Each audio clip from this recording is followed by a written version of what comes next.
এরপরে মিস্টার বিন চলে যায় একটা রেস্টুরেন্টে। সেখানকার রাজকীয় ব্যবস্থা দেখে মিস্টার বিন খুবই অবাক হয়ে ভাবতে থাকে, লটারি না জিতলে নিজের টাকা এত দামি রেস্টুরেন্টে আসতে পারতাম না। সেখানে ওয়েটার তাকে বসিয়ে সুন্দরভাবে তার পায়ের ওপর ন্যাপকিনটা দিয়ে তার সামনে খাবার মেনু হাজির করে, কিন্তু মেনুটা তো পুরো ফ্রেঞ্চ ভাষায় লেখা। সেটা দেখে মিস্টার বিন কিছুই বুঝতে পারে না। সে ওয়েটারের দিকে তাকালে ওয়েটার মিস্টার বিনকে বলে, মিস্টার বিন ভাবে স্পেশাল যেহেতু বলছে ভালো কিছুই হবে। সে অর্ডার কনফার্ম করে ফেলে।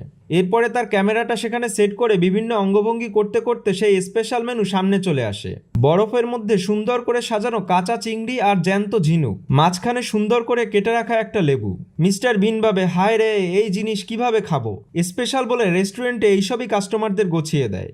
এর মধ্যে সেই ওয়েটার এসে তাকে অঙ্গভঙ্গি করে দেখাতে থাকে কিভাবে সেটা খেতে হবে।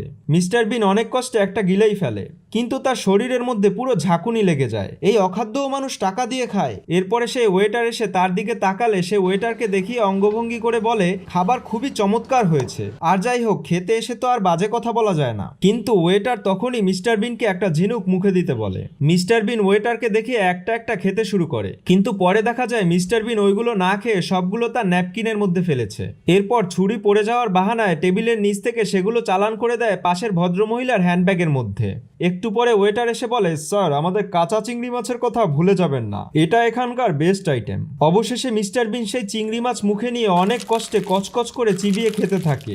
সে ভাবে, বাপরে বাপ, এর চেয়ে তো ঝিনুকগুলোই ভালো ছিল। পেটটা মনে হয় আজকে খারাপ হয়েই যাবে। এর মধ্যেই সেই পাশের মহিলার ফোন বেজে ওঠে, আর মহিলার ফোনটা ছিল তার ব্যাগের মধ্যে। ব্যাগটাকে চিনতে পারছেন?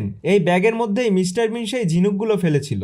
ভয় পেয়ে মিস্টার বিন তার বিল সেখানে রেখে কোনো মতে দৌড়ে পালিয়ে গেল। আর সেই মহিলা ব্যাগে হাত দিতেই চিৎকার করে পুরো রেস্টুরেন্ট কাঁপিয়ে দিল। রেস্টুরেন্ট থেকে বেরিয়ে